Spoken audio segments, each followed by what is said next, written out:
Saya mau menyapa Bapak Ibu Saudara terlebih dahulu. Selamat pagi Bapak Ibu Saudara, apa kabarnya? Luar biasa. Ya, terima kasih untuk sambutan yang luar biasa, karena di dalam Tuhan kita luar biasa. Amin. Hari ini saya akan menyampaikan topik yang ditugaskan dari Bapak Rohani. Jadi sepanjang tahun ini nampaknya semua topik saya dari Bapak Rohani. Ya, yang ditugaskan kepada saya hari ini adalah bicara tentang kesetiaan, be faithful. Dan ini part yang pertama. Nanti pada giliran saya berikutnya kita akan masuk dalam part yang kedua.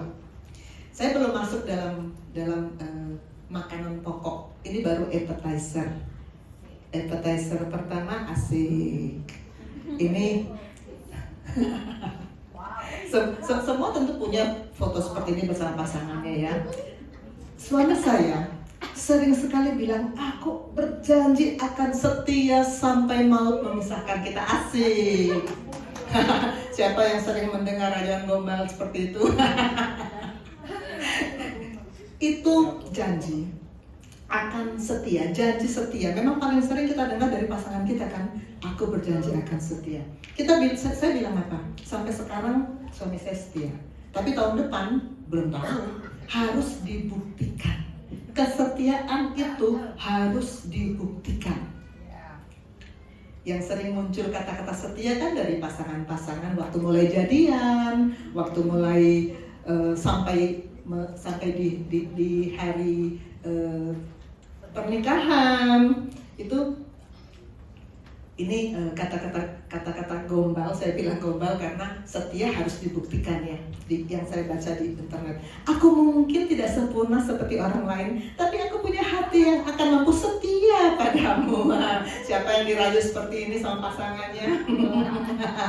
Bintang malam pun memandangku, melihatku yang setia menantimu. Ku bertahan setia padamu hingga engkau kembali ke sini. Kata-kata setia memang sering kita dengar, tapi sekali lagi, setia itu harus dibuktikan, karena buktinya perceraian meningkat loh di mana-mana. Beberapa waktu yang lalu murid saya, dia dekat sama saya. Dia chat saya, mantan murid udah dokter. Chat saya, dokter, saya mau menikah. Saya bilang selamat. Dan kemudian setahun kemudian kita chatting lagi, saya tanya, bagaimana istri? Terus jawabnya apa? Dokter, kami sudah bercerai. Baru setahun. Padahal dia murid saya yang baik. Jadi artinya begitu mudah orang berjanji setia, begitu mudah orang mengingkari. Setia harus dibuktikan.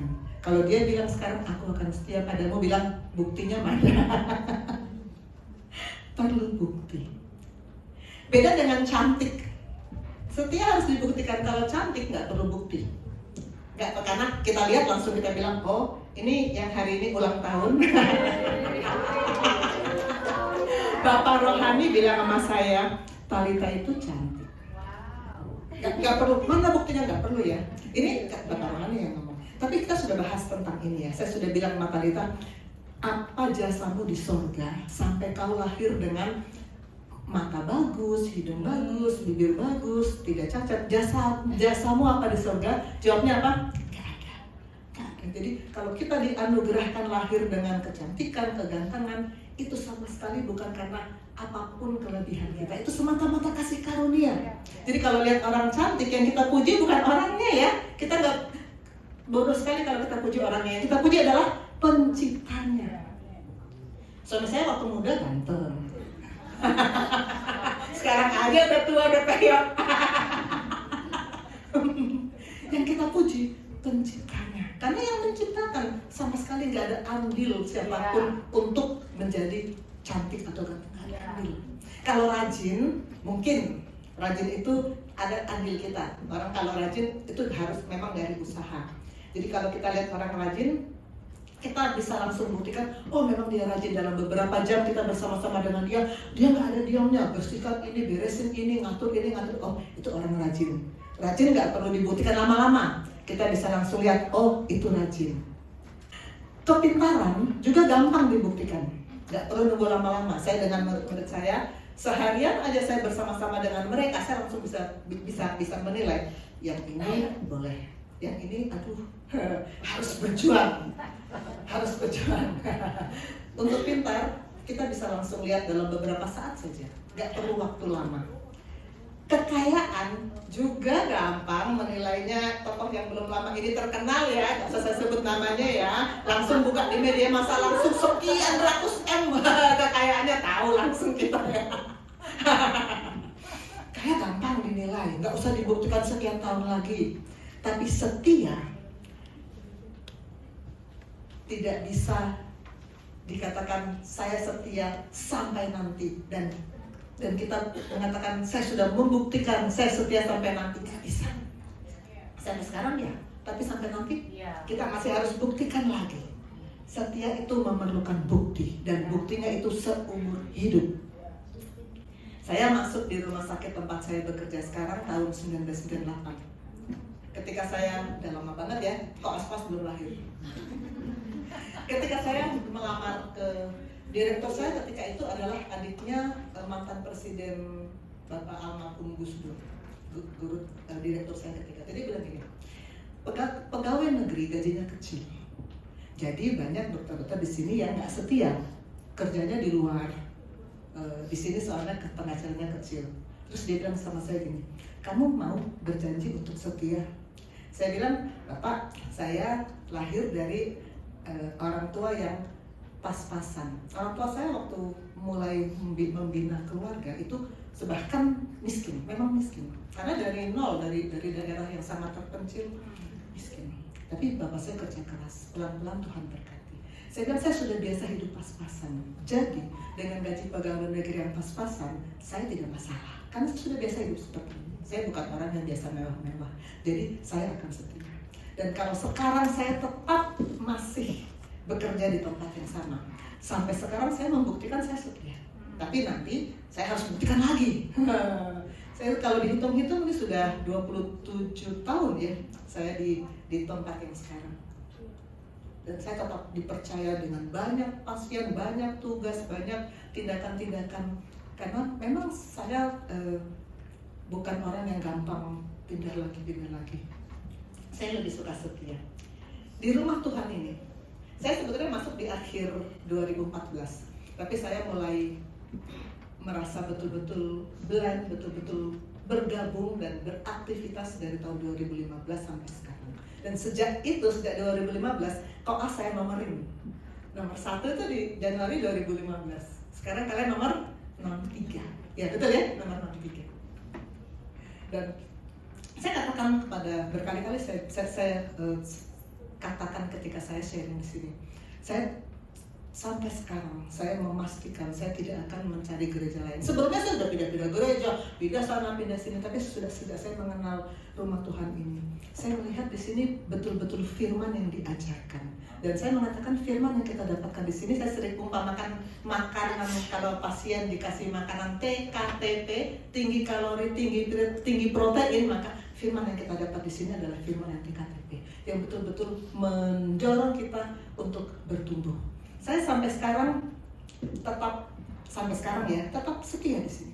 Suami saya sudah 2 kali mau pindah. Ini saya bilang apa adanya. Semua juga tahu. Jemaat lama tahu, Bapak rohani apa lagi. Sudah 2 kali mengatakan saya mau pindah dari sini. Saya akan bawa anak istri saya pindah dari sini. Saya bilang tidak.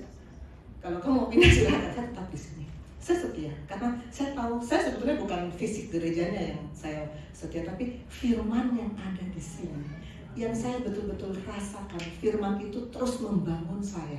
Maka saya katakan saya akan tetap di sini. Karena selama ada firman di sini, saya akan tetap di sini. Ya, puji Tuhan, firman selalu mengalir di rumah Tuhan ini. Amin. Ini inspirasi Bapak Rohani. Saya perkesan.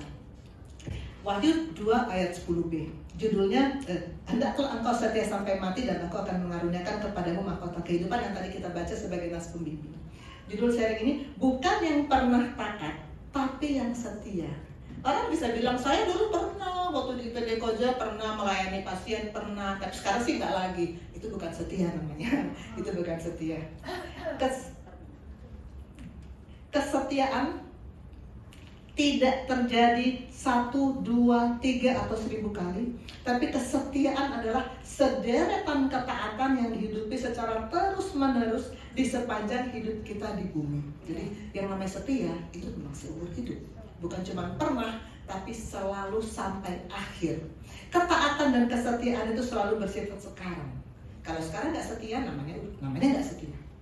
Orang yang taat di beberapa waktu lalu, saya pernah bertemu dengan koas yang 40 sekian. Terus dia masuk lagi di koja tapi di bagian lain. Terus saya tanya, masih rutin baca firman? Waktu dulu di sini kan semua koas kan umumnya lalu menyaksikan, saya sekarang mulai rajin, nggak bolong-bolong, saya sudah sekian lama, saya sekarang nggak bolong-bolong. Tapi lalu saya ketemu lagi hatinya, kamu masih rajin baca firman tiap hari, rutin baca firman? Dari wajahnya saya sudah tahu. Dia menatap saya dengan muka susah, saya sudah tahu pasti jawabannya. Dokter, saya banyak masalah, saya sudah tahu. Itu bukan yang setia. Yang setia itu yang terus menerus. Ketaatan dan kesetiaan itu selalu bersifat sekarang. Orang yang taat di beberapa waktu yang lalu, tapi tidak taat sekarang, Alkitab menyebutnya orang yang tidak setia. Tidak setia. Saya mengajak kita sekarang masuk dalam topik, tadi masih appetizer ya, sekarang masuk dalam topik. Saya mengajak kita untuk memperkatakan lagi nats pembimbing kita seperti biasa. Mari berdiri, kita hormati firman, sama-sama kita deklarasikan Wahyu 2 ayat 10. Kita katakan dengan suara keras agar surga mendengar. 1, 2, 3. Hendaklah engkau setia sampai mati, dan aku akan mengaruniakan kepadamu mahkota kehidupan. Amin. Silakan duduk saudara-saudara. Seperti biasa juga, seperti ajaran Bapak Rohani, kalau kita mau belajar teks, kita harus baca konteksnya. Sekarang saya mengajak kita untuk membaca konteksnya dari Wahyu 2, 8-11. Dan kita akan bersaut-sautan, saya akan baca ayat yang genap, Bapak Ibu Saudara akan baca ayat yang ganjil. Kita mulai dari ayat 8. Dan tuliskanlah kepada malaikat jemaat di Smyrna, inilah firman dari yang awal dan yang akhir, yang telah mati dan hidup kembali.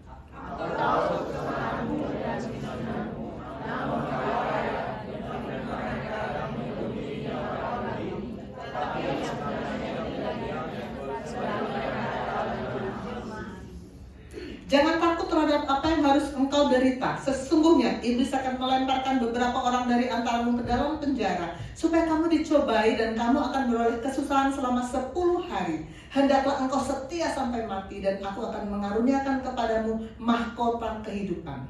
Siapa bertelinga, bagi yang mendengarkan apa yang dikatakan Allah dan yang benar. Barang siapa menang, dia dapat mendapat apa yang kedua. Amin.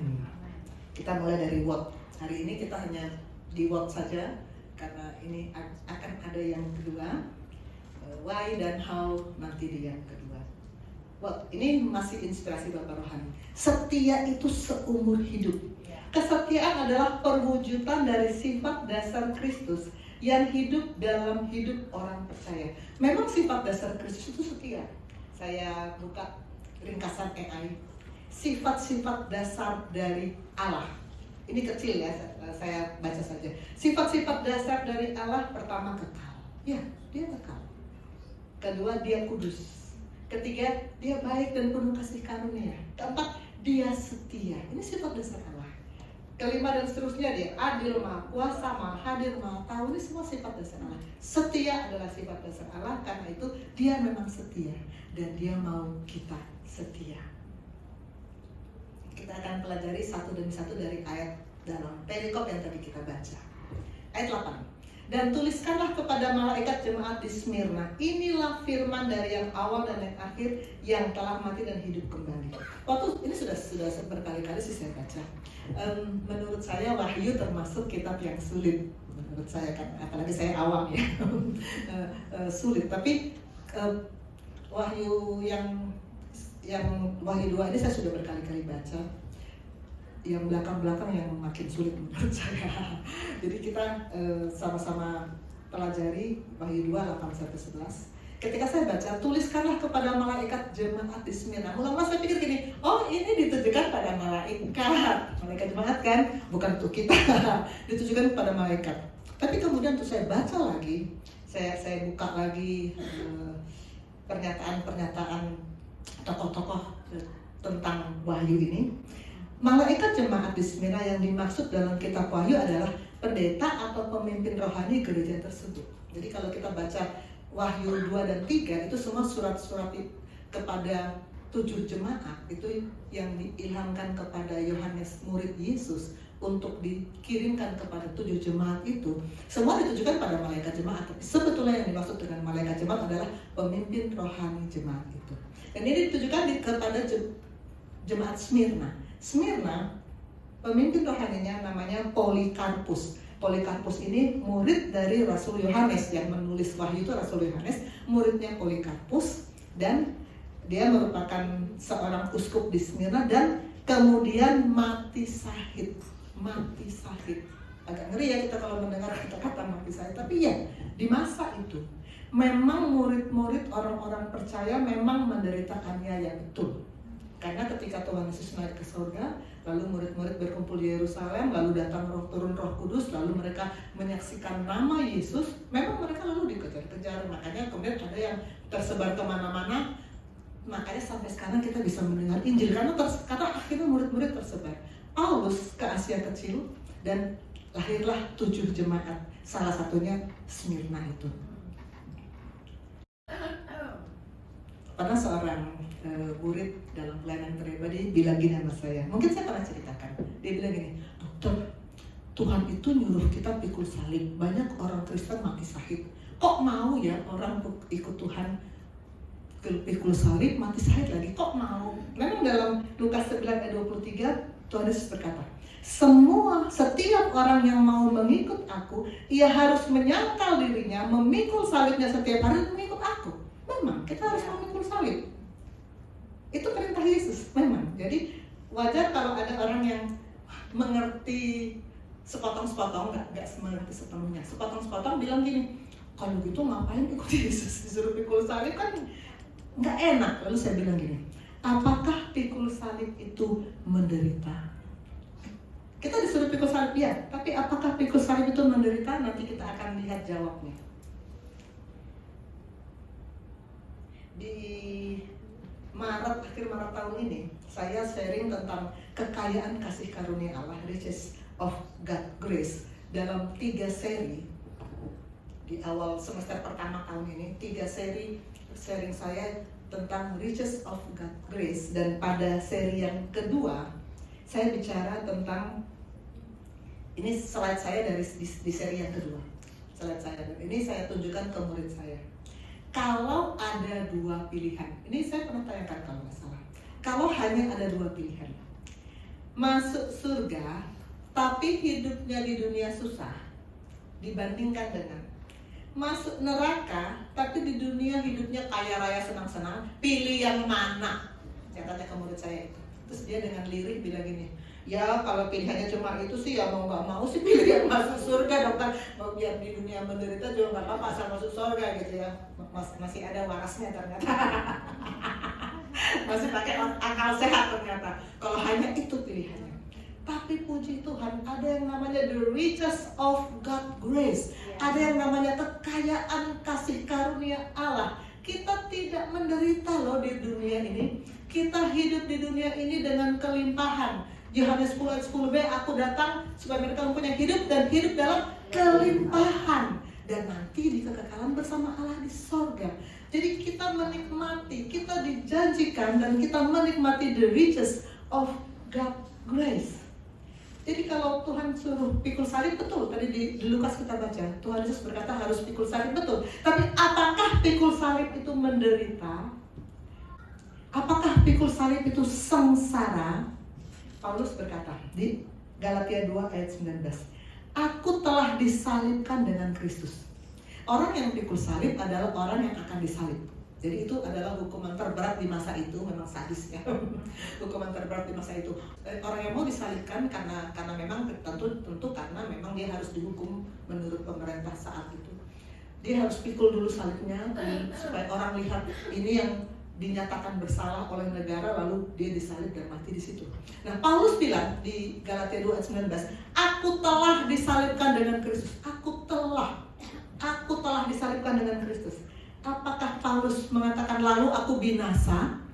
Dalam ayat selanjutnya dia bilang, namun aku hidup. Namun aku hidup. Disalibkan bukan berarti sengsara, disalibkan bukan berarti binasa, pikul salib bukan berarti menderita.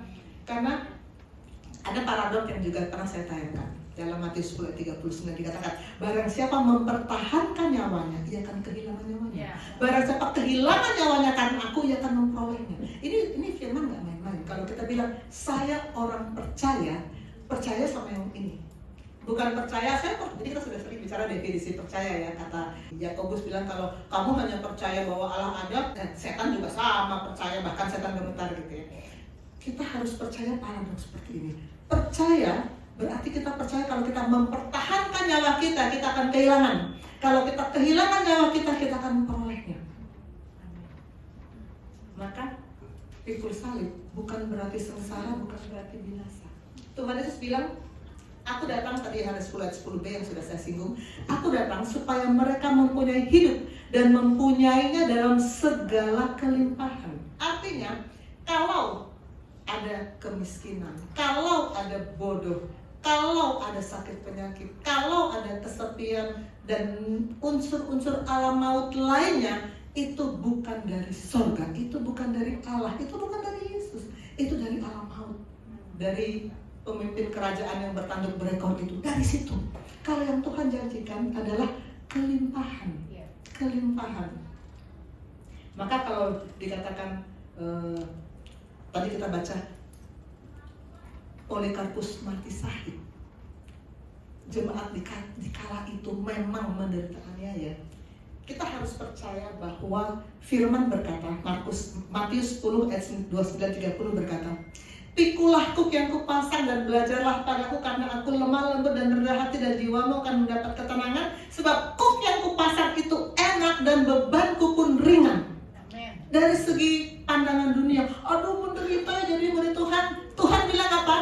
Pikulah, kukku itu enak, bebanku itu ringan. Percaya nggak dengan kalimat ini? Kalau kita bilang saya orang percaya dengan kata-kata ini, kata-kata Yesus ini. Bebanku ringan. Kamu takut karena mendengar kata-kata orang, jangan keluar rumah, semuanya sedang menakutkan. Tuhan bilang apa? Kuk yang kupasang itu enak, bebanku itu ringan.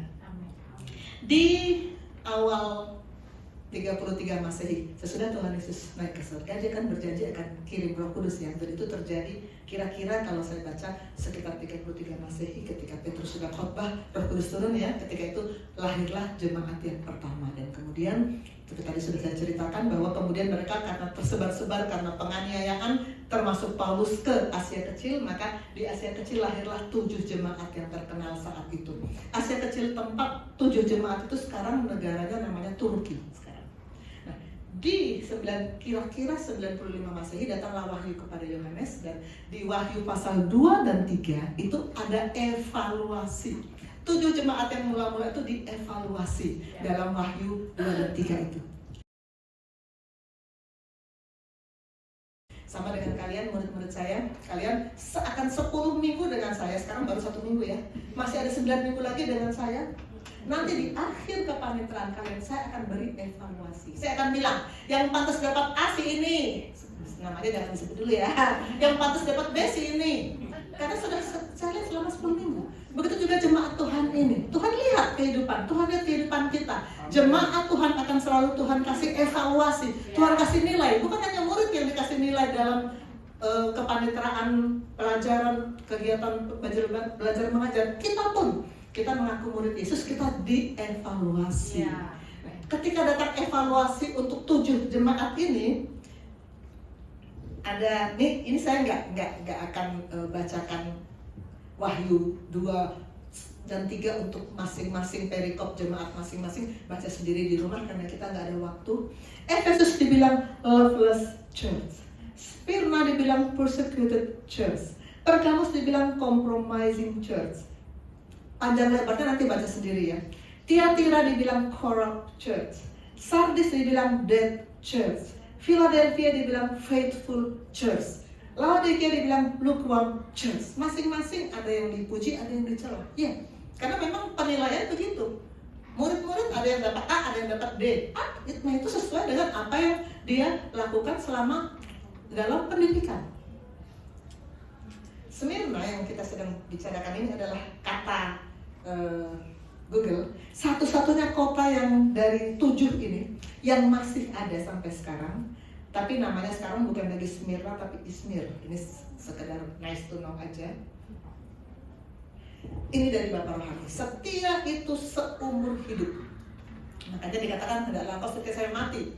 Kalau kita bicara mati, saya kok serem ya mati. Karena kita kan sebetulnya tidak mati dalam arti seperti yang kita bayangkan ya. Kita hanya melepas cangkang tubuh fana kita kembali pada Bapa di surga. Jadi kita bisa bilang hendaklah engkau setia sampai akhir, sampai kita berpindah ke Bapa di surga. Dan aku akan mengaruniakan kepadamu mahkota kehidupan. Kesetiaan adalah perwujudan dari sifat dasar Kristus yang hidup dalam orang percaya. Tadi sudah kita baca. Kesetiaan itu mahal. Kesetiaan itu mahal. Maka kesetiaan itu sulit diharapkan dari orang-orang murahan. Ada yang mahal, ada yang murah.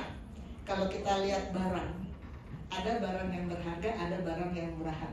Ada barang ori, tas yang bisa sekian M ya, waktu itu heboh di media massa.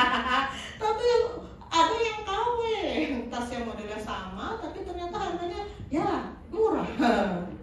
Kita mau jadi orang yang berharga atau yang murahan? Pastikan kita berharga. Pastikan kita punya setia. Orang yang setia itu orang yang berharga. Orang yang tidak setia itu orang murahan. Tanya sebelah kanan, kamu ori atau KW? Tanya sebelah kanan, kamu ori atau KW? Pastikan kita ori ya, kita berharga ya. Kita lanjut ayat 9. Aku tahu kesusahanmu dan kemiskinanmu, namun engkau kaya. Aku tahu, dimulai dari kata-kata aku tahu. Tuhan tahu apa yang kita alami. Kita bilang saya sangat banyak masalah, saya sangat susah hidup saya. Tuhan tahu. Apapun yang kita alami, Tuhan tahu. Masalahnya adalah kita berjalan sendiri atau berjalan dengan Tuhan. Kalau kita berjalan sendiri, jalan gelap, kita nggak lihat apa-apa. Ya takutlah sendirian, nggak ada yang nemenin. Semua masalah akan muncul. Tapi kalau di samping kita, kalau saya jalan di samping saya ada Bapak saya pegang tangan Bapak saya akan merasa aman. Apapun yang terjadi, tapi saya ada bersama dengan Bapak saya yang saya bisa andalkan. Ini sekarang IPD 63. Di IPD 5, jadi sekian di 2015. Ada seorang murid saya yang pandai, lulus cum laude, materi berlimpah, tamat dokter cum laude, lalu dia pergi internship. Pulang dari internship, kembali ke Jakarta, apa yang dia lakukan? Dia suicide, bunuh diri. Kenapa? Pasti karena dia merasa masalahku terlalu banyak, gak ada yang bisa menolong. Karena dia berjalan sendiri. Sejak itu kan terjadi ketika itu terjadi, IPD-nya sudah IPD di atas sudah 12-an. Sejak itu saya memutuskan murid-murid saya yang masuk dalam IPD Koja harus masuk dalam pelayanan pribadi dengan saya, harus mendengar tentang apa itu hukum rohani, harus mendengar tentang apa itu lahir baru, apa itu terhubung dengan surga, supaya jangan terjadi lagi yang seperti ini. Sedih ketika itu, sedih, tapi ya itu sudah terjadi. Bedakan dengan kalau kita jalan betapapun bahayanya, betapapun gelapnya, tapi ada Bapa kita, Bapa Surgawi kita pegang tangan kita. Bedakan. Daud waktu bertemu dengan Goliat, dia bilang apa sama Goliat? Engkau mendatangi aku dengan tombak, dengan lembing, tapi aku datang dengan nama Allah Bapa. Nama yang tidak akan ada yang bisa mengalahkan Allah Bapakku. Biar engkau raksasa, biar engkau pakai tombak, pakai lembing, pakai perisai, pakai baju itu. Tapi Allah Bapakku lebih dari engkau. Dan kita lihat, kita tahu, semua tahu bagaimana Daud berhasil mengalahkan Goliat. Kalau bersama Yesus bilang, aku tahu aku bersama-sama kamu. Tapi jangan lupa ya, kita yang jalan ikut Tuhan, bukan Tuhan yang kita suruh ikut kita ya. Ini sudah selalu kemarin dalam konsep ini banyak dibahas, banyak yang berkomentar. Saya baru sadar ternyata selama ini saya minta Tuhan yang ikut saya. Tuhan, rencanaku hari ini begini, Tuhan ikut ya. Banyak yang begitu.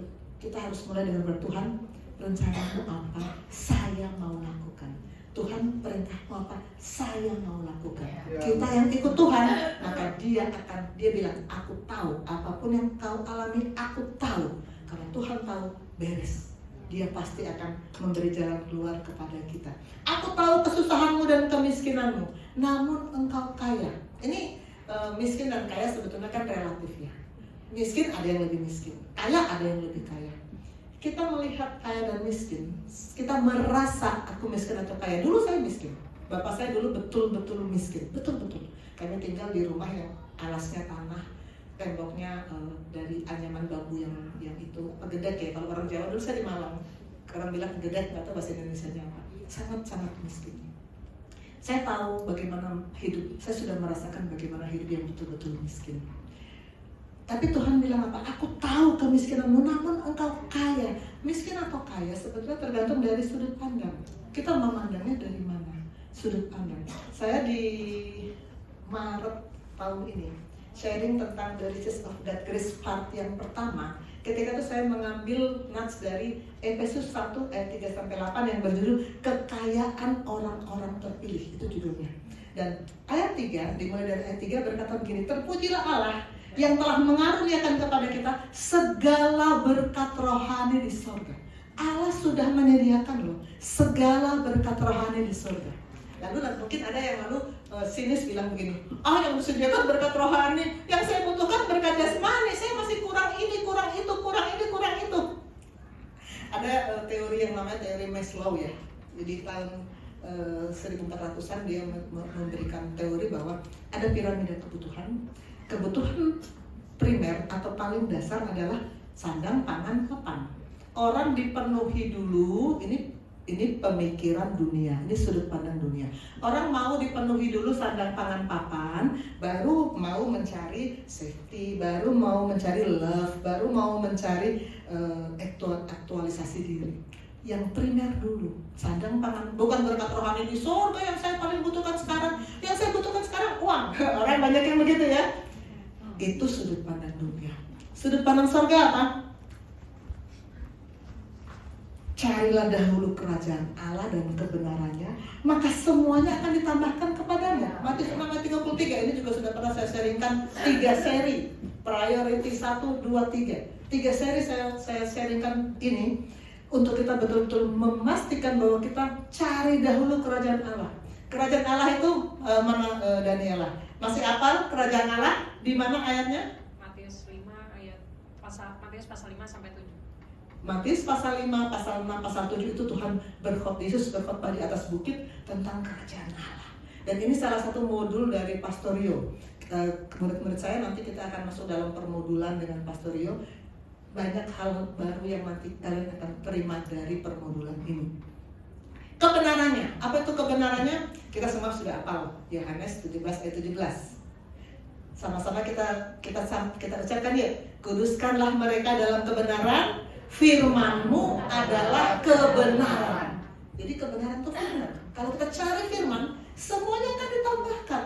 Bapak rohani sering bilang jangan cari yang datang sendiri. Orang datang sendiri kok. Kejar kerajaan Allah, kejar kebenarannya. Amin. Maka kita akan menikmati hidup yang berkelimpahan di dalam Tuhan. Jadi antara miskin dan kaya sebetulnya bagaimana sudut pandang kita dan bagaimana kita bersyukur. Bersyukur, berhenti mengeluh. Bersyukur, mari kita bersyukur untuk setiap berkat yang Tuhan berikan. Ketika Tuhan Yesus menghadapi orang yang begitu banyak ketika dia sedang khotbah di bukit, yang sudah kelaparan, dia hanya punya 5 roti dan 2 ikan. Apa yang pertama dia lakukan? Mengucap syukur. Mengucap syukur, lalu dia bagi-bagi semua kenyang dan sisa 12 keranjang. Luar biasa, mengucap syukur harus menjadi kebiasaan kita, karena dari pengucapan syukur berkat Tuhan akan datang mengalir. Amin. Ayat 10. Jangan takut terhadap apa yang harus engkau derita. Sesungguhnya iblis akan melemparkan beberapa orang di antaramu ke dalam penjara supaya kamu dicobai. Yang mencobai siapa? Yang melemparkan orang ke penjara siapa? Iblis. Kita sering menuduh Tuhan loh yang mencobai kita. Kalau kami datang ke pasien,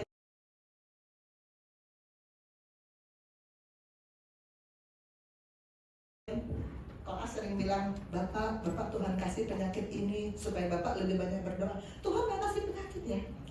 Jangan sampai itu masih menjadi pemahaman kita. Semua unsur-unsur alam maut datang dari si bertanduk berkorita. Yang Tuhan kasih adalah hidup yang berkelimpahan. Allah tidak dapat dicobai oleh yang jahat dan Ia sendiri tidak mencobai siapapun. Yang memberikan cobaan, yang memberikan malapetaka, yang memberikan penyakit, yang memberikan kebodohan, yang memberikan kemiskinan, alam maut. Tapi Allah bisa izinkan. Allah bisa izinkan. Seperti Ayub kan Allah izinkan kok. Iblis bilang, tenang aja dia ikut Tuhan, orang dia kaya raya, penuh berkat. Kata Tuhan, boleh dicoba, boleh diuji.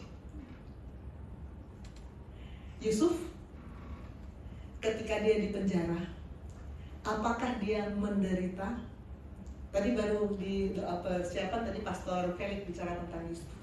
Di penjara pun, ya di penjara memang kita dari segi pandangan mata kita pasti menderita. Tapi dia menjadi kesayangan kepala penjara dan dia menjadi wakil dari kepala penjara mengelola tahanan yang lain. Paulus dan Silas di Kisah Rasul ya, waktu di penjara, apakah mereka menderita? Mereka malah memuji-muji Tuhan sampai kemudian terjadi keajaiban dan kepala penjara bertobat. Kita boleh bilang ikut Tuhan, dicobai, dilemparkan ke penjara, menderita. Tapi yang dialami oleh saksi-saksi iman adalah Tuhan memberi kemampuan untuk menjalaninya tanpa kita mengatakan, aku menderita. Jangan katakan kita menderita. Kita memang mengalami masalah, tapi kita bersama Tuhan kita tidak menderita. Ketika saya 3 minggu yang lalu sharing tentang hidup dalam Kristus di akhir Agustus, saya mengatakan bahwa murid Tuhan, kalau kita hidup di dalam Tuhan, kita bilang saya tinggal dalam Yesus, saya harus siap diuji. Saya selalu bilang sama murid-murid saya, apa sih tugas utama kalian sebagai murid? Belajar dan ujian. Nggak ada sekolah yang nggak pakai ujian, pasti ada ujian. Siap diuji. Yang memberikan masalah memang iblis, tapi Tuhan bisa izinkan karena ujian itu perlu untuk membuktikan bahwa kita sudah benar di jalan yang Tuhan mau. Ujian kayak yang kalian alami, yang saya kasih soal, saya kasih pertanyaan untuk membuktikan kalian sudah menerima, memahami apa yang saya ajarkan. Ujian itu memang diperlukan. Murid selama statusnya sebagai murid harus siap diuji. Kalau kita murid Yesus harus selalu siap diuji. Ujian akan membuktikan bahwa kita sudah hidup sesuai keinginannya. Amin. Makanya pemazmur berani berkata, ujilah aku ya Tuhan. Ini keren banget ya.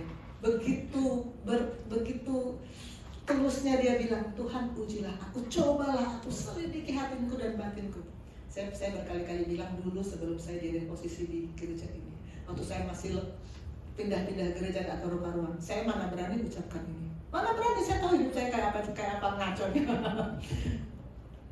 Pemazmur bilang, mari kita bersama-sama pemazmur sama-sama berkata, Tuhan uji aku supaya aku tahu apa aku sudah melakukan apa yang Tuhan mau. Amin. Kalau kita bilang saya setia, maka setia itu harus melalui ujian. Tanpa ujian nggak bisa saya bukti. Aku mau terbukti setia, mana buktinya? Harus ada hal-hal yang membuktikan bahwa kita setia. Kamu akan beroleh kesusahan selama 10 hari. 10 hari. Ada batas waktu. 10 hari aja loh. Ada batas waktu. Apapun yang kita alami, ada batas waktu. Yang masalah kita, penderitaan yang kita alami itu tidak kekal. Ada batas waktu. Ini kembali gambar favorit yang selalu muncul setiap saat ya. Saat ini ada kita mengalami apapun yang kita alami saat ini, ada batas waktu. Sampai nanti kita sampai pada akhir, baru akan ada yang tidak batas waktu. Di akhir nanti kita jalan sampai tempat, sampai ada cabang 2 ini. Nah, di cabang 2 ini nanti kita akan selesai. Kita akan dapat gelar terakhir kita ALM, almarhum ya, gelar terakhir kita. Nah, ketika itulah baru yang tidak ada batas waktunya, selama-lamanya. Pastikan kita selama-lamanya di jalan yang lurus ya, jangan turun ke bawah. Jadi apapun yang kita alami ada batas waktunya. Ini pernah saya bahas. Bayangkan 80 tahun bandingkan dengan selama-lamanya. Kalau selama kita hidup 80 tahun ini, kita mengalami aduh banyak masalah, aduh menderita, tapi di sorga kita selama-lamanya akan bersama Allah. Bandingkan dengan yang tadi ya, selama 80 tahun kita bersenang-senang, menikmati berkat umum, common grace, tapi di kekekalan tidak bersama-sama dengan Allah. Pilih yang mana? Pilih yang mana? Kalau hanya 2 pilihan ya, seperti murid saya bilang, ya terpaksa yang atas. Tapi the riches of God grace, special grace dari Allah memberikan kita dua-duanya. Hidup di sini, di dunia yang sekarang ini dalam kasih karunia Allah dan hidup di kekekalan bersama-sama dengan Allah. Ini God's special grace. Pastikan kita semua sudah masuk dalam God's special grace. Jangan menganggap cukup hanya menikmati God's common grace, tapi nanti di kekekalan tidak bersama-sama dengan Allah. Kita berusaha, orang berusaha kaya, murid-murid berusaha belajar lulus, tapi kalau tidak ada special grace, nanti di kekekalan kita tidak bersama-sama dengan Allah. Kalau yang seperti ini sudah saya katakan kesian dulu. Sudah terima Yesus betul, tapi hidupnya penuh dengan masalah, jatuh bangun, habit of sin gak habis-habisnya. Nanti yang seperti ini nanti kita akan lihat ya. Yang seperti ini nanti adalah orang-orang yang nyaris-nyaris masuk neraka, yang nggak dapat masuk surga didongkrak. nanti kita akan lihat yang nggak dapat mahkota. Oke. Kita lanjut. Hendaklah engkau setia sampai mati, aku akan mengaruniakan kepadamu mahkota kehidupan. Ada mahkota kehidupan. Di September tahun lalu saya sharing tentang mahkota kemuliaan. Ini mahkota kehidupan. Saya lalu tanya ke Bapak Rohani, Bapak, memangnya mahkota ada banyak?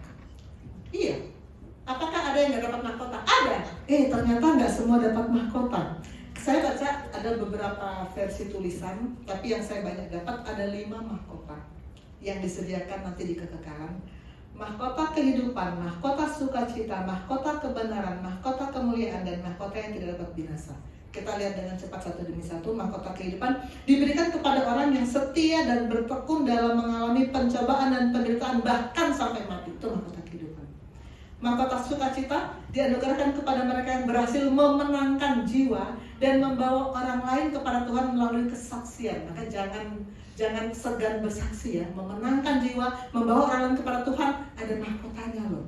Ketiga, saya yakin nanti Tuhan akan singkatkan lebih banyak lagi tentang ini. Ketiga, mahkota kebenaran diberikan kepada orang percaya yang hidup dalam penantian akan kedatangan Kristus dan menunjukkan kebenaran dalam hidup mereka.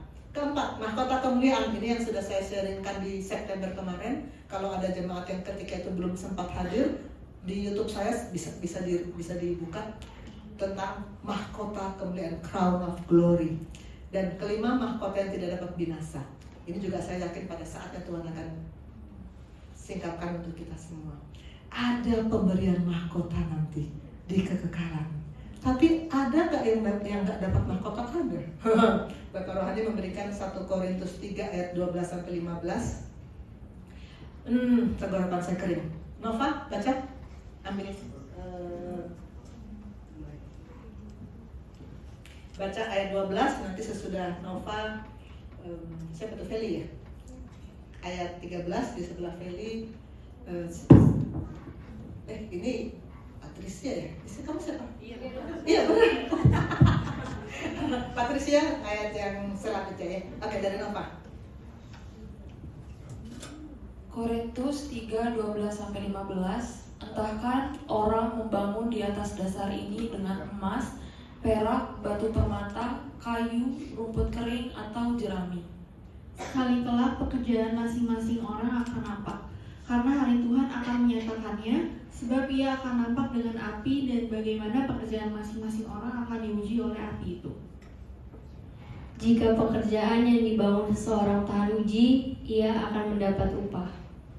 Jika pekerjaannya terbakar, ia akan menderita kerugian, tetapi ia sendiri akan diselamatkan, tetapi seperti dari dalam api. Ya, ini adalah orang-orang yang hampir-hampir gak selamat. Selamat juga akhirnya, tapi hampir-hampir gak selamat. Yang ini, ya gak dapat mahkota lah, orang hampir-hampir masuk neraka. Sama dengan koas, kalau kita membicarakan nasib tiap mahasiswa. Lulus nggak ya? Ini ada angka kan, ada cut off. Di bawah 3 itu nggak lulus. Nah kalau 2,99, aduh tega nggak ya kita nggak ngelulusin, kita lalu telepon sama guru. Ini pantas nggak ya saya dongkrak gitu ya? Kalau di istilahnya kalau di kita dongkrak biar bisa lulus lah. Nyaris nggak lulus tapi lulus juga. Itu seperti yang tadi tuh yang selamat juga, tapi seperti dalam api, nggak dapat mahkota. Tapi kalau yang lulus dengan cum laude, magna cum laude, summa cum laude, itu dapat mahkota. Jadi seperti itu analoginya. Mau dapat mahkota, biar sama sebelah kirimu. Ayo, berjuang untuk dapat mahkota. Kita mau dapat mahkota. Terima kasih sayang.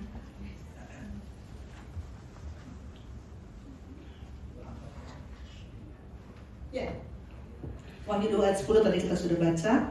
Mahkota kehidupan diperuntukkan bagi mereka yang bertahan dalam penderitaan, berani dianiaya bahkan sampai mati syahid karena Yesus. Ini paradok yang tadi saya kemukakan. Barang siapa mempertahankan nyawanya, ia akan kehilangan. Barang siapa kehilangan nyawanya karena aku, ia akan memperolehnya. Percaya, kalau kita bilang saya orang percaya, percayanya sama paradok seperti ini. Jangan cuma percaya sama, oh ada Yesus, ada Allah. Itu sama dengan yang tadi kita katakan ya, setan juga percaya kalau cuma itu ya. Kita harus percaya pada setiap firman yang tertulis untuk kita. Hendaklah engkau setia sampai mati dan aku akan mengaruniakan kepadamu mahkota kehidupan. Yakobus 1 ayat 12 berkata, berbahagialah orang yang bertahan dalam pencobaan, sebab apabila ia sudah tahan uji, ia akan menerima mahkota kehidupan yang dijanjikan Allah kepada barang siapa yang mengasihi dia. Ada 2 syarat untuk mendapatkan mahkota kehidupan menurut Yakobus. Pertama, tahan uji. Kedua, mengasihi dia. Tahan uji harus lulus, harus mau diuji dulu dan harus lulus ujian. Dengan angka yang kalau mahasiswa harus 3 ke atas, di bawah 3 nggak lulus. Mengasihi Yesus, ini sudah sering saya tanyakan ajarkan ke murid-murid. Definisi mengasihi Yesus di firman tertulis Yohanes 14 ayat 15. Kita baca sama-sama yuk. Yohanes 14, 15, 1, 2, 3. Jikalau kamu mengasihi aku, kamu akan menuruti segala perintahku. Kita berani bilang saya mengasihi Yesus, tapi baca firman aja bolong-bolong. Iblis, bukan, malaikat ketawa. Ih lucu kok asik tuh. Ngaku-ngaku.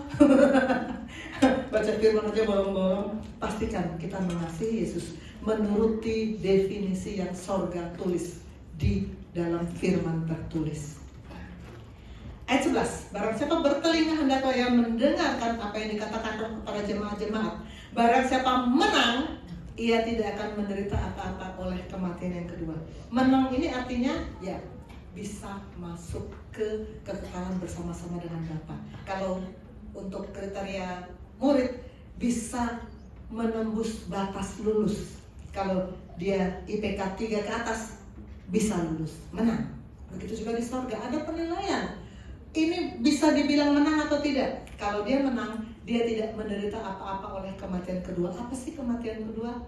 Kematian kedua dikatakan adalah nasib akhir bagi mereka yang tidak tertulis namanya dalam kitab kehidupan. Artinya ya kematian selama-lamanya bersama-sama dengan yang bertanduk berekor itu di neraka. Itu yang didapatkan oleh orang-orang yang tidak menang, tidak menembus batas lulus. Pastikan kita bisa menembus batas lulus. supaya kita nggak turun ke bawah, kita bisa lurus ke kekekalan bersama Allah Bapa di surga. Di Alkitab salah satu ada banyak kejadian yang membuktikan kesetiaan, tapi salah satu yang sangat berbicara kepada saya setia sampai mati adalah dari kitab Daniel. Saya kira kita semua sudah tahu lah, dari sekolah minggu ceritanya kita sudah tahu. Dan kita tidak baca karena ini waktunya pasti nggak cukup. Jadi pada suatu hari Nebukadnezar, maharaja di Babel, mendirikan patung emas. Terus dia bilang gini, kalau kamu mendengar bunyi-bunyian, seruling, sangkakala, kecapi, semua sujud ya menyembah patung. Maka dibunyikanlah bunyi-bunyian, semua sujud. Yang tidak sujud ada 3, Sadrak, Mesakh, dan Abednego. Lalu Raja Nebukadnezar bertanya, apakah kamu tahu apa akibatnya kalau kamu nggak menyembah patung? Mereka bilang, jawaban mereka bagus sekali. Mereka bilang, jika Allah yang kami puja sanggup melepaskan kami, ia akan melepaskan kami dari perapian yang menyala-nyala itu dan dari tangan Tuanku ya Raja. Tapi sekiranya tidak, hendaklah Tuanku mengetahui ya Raja bahwa kami tidak akan memuja dewa Tuanku dan tidak akan menyembah patung emas yang Tuanku dirikan itu. Ini pernyataan iman yang luar biasa. Ini pernyataan. Saya jadi ingat yang kemarin saya sharingkan mama saya ketika dia sudah di tempat tidur saja. Orang yang datang mau menghibur malah dia injilin.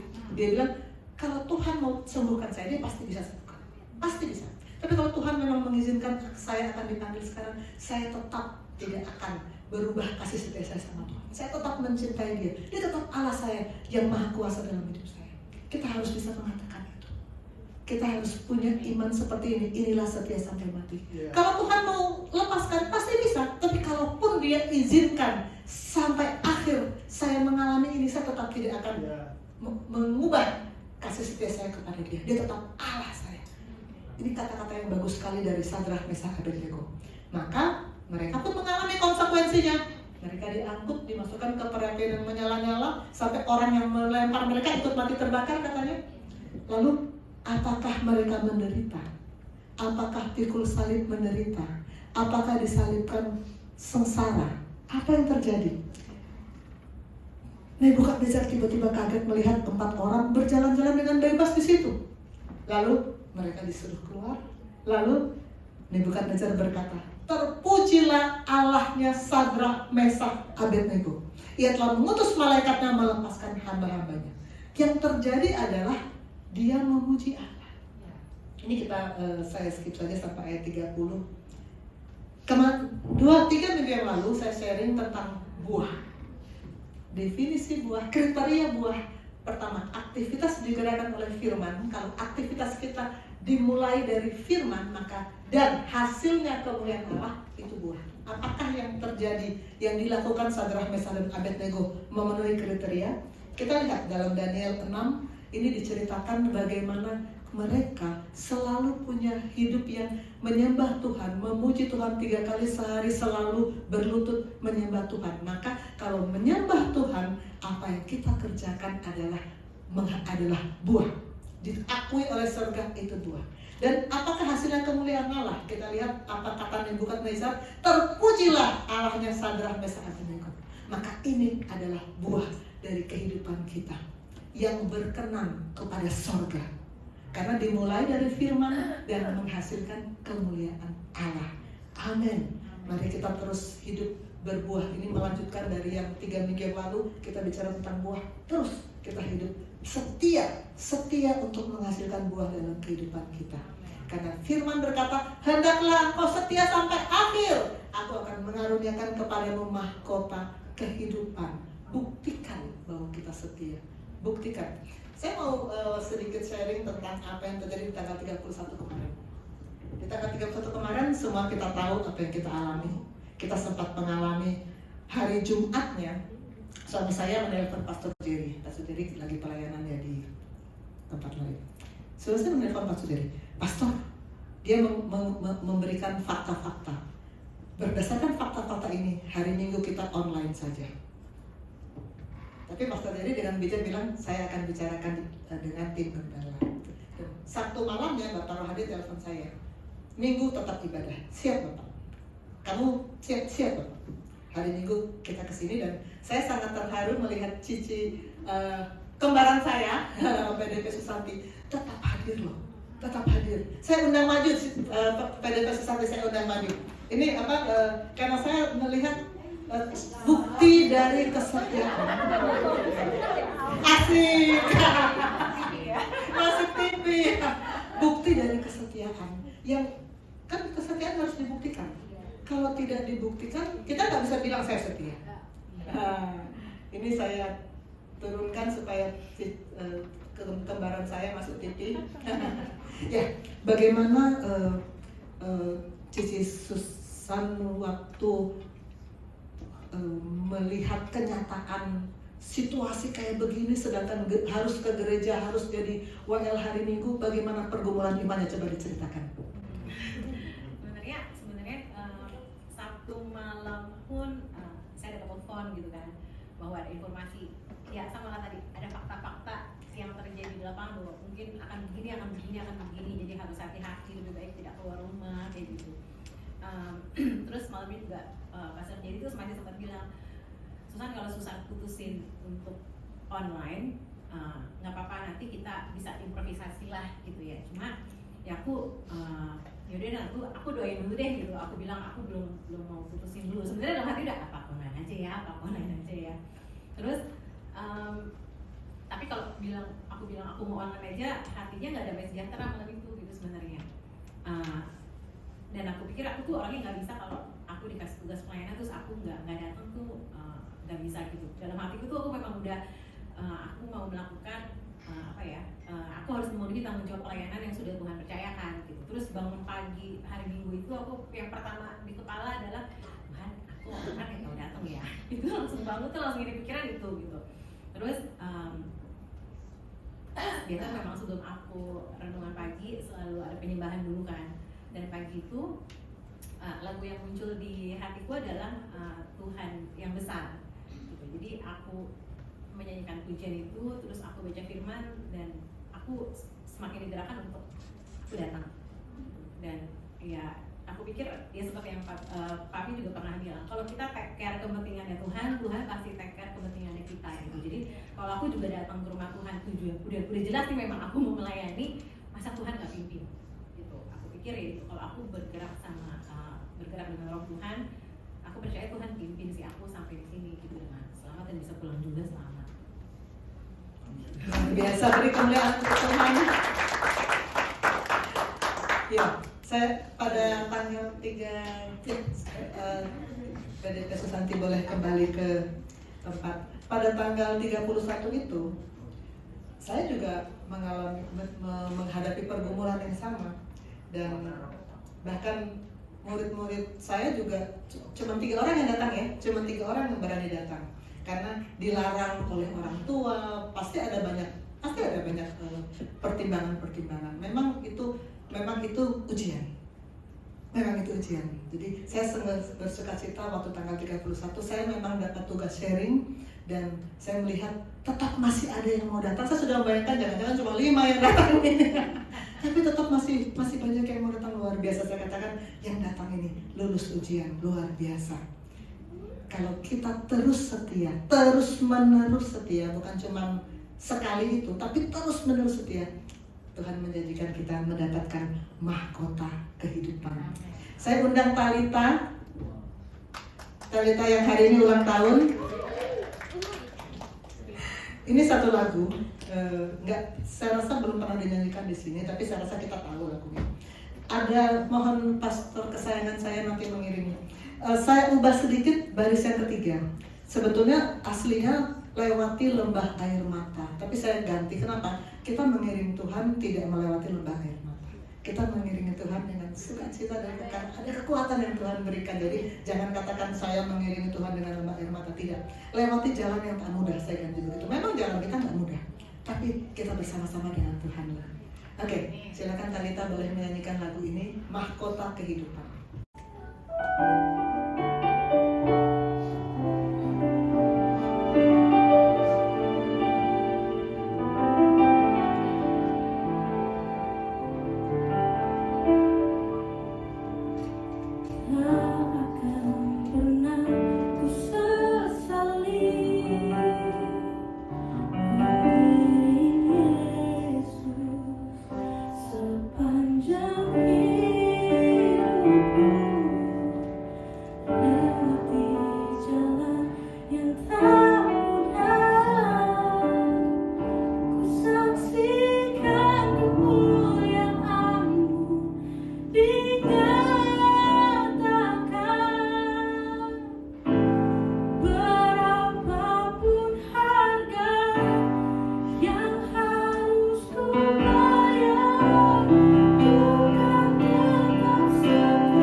setia itu perlu bukti.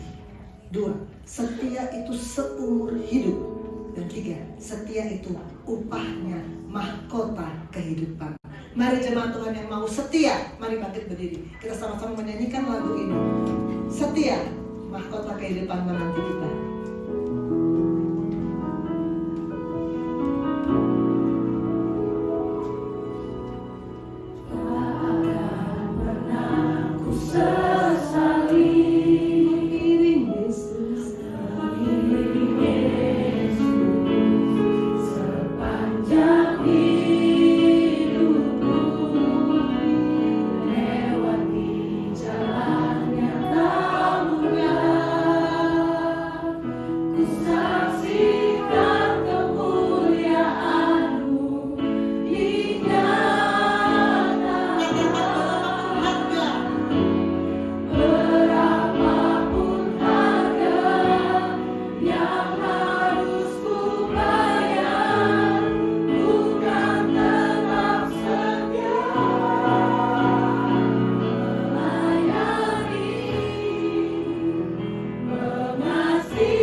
Bapa di surga, ajar kami untuk setia. Kami sudah belajar bahwa setia itu memang harus diuji. Setia itu memang harus dibuktikan dengan waktu. Namun Engkau setia dan Engkau mau kami setia